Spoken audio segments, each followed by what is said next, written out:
கர்த்தாவே, என் சத்துருக்கள் எவ்வளவாய் பெருகியிருக்கிறார்கள்! எனக்கு விரோதமாய் எழும்புகிறவர்கள் அநேகர். தேவனிடத்தில் அவனுக்கு இரட்சிப்பு இல்லை என்று என் ஆத்துமாவை குறித்துச் சொல்லுகிறவர்கள் அநேகராயிருக்கிறார்கள். சேலா. ஆனாலும் கர்த்தாவே, நீர் என் கேடகமும் என் மகிமையும் என் தலையை உயர்த்துகிறவருமாயிருக்கிறீர்.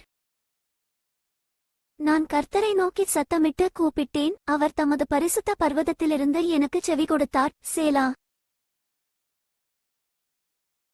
நான் படுத்து நித்திரை செய்தேன், விழித்துக் கொண்டேன், கர்த்தர் என்னை தாங்குகிறார். எனக்கு விரோதமாகச் சுற்றிலும் படையெடுத்து வருகிற 10,000 பேருக்கும் நான் பயப்படேன்.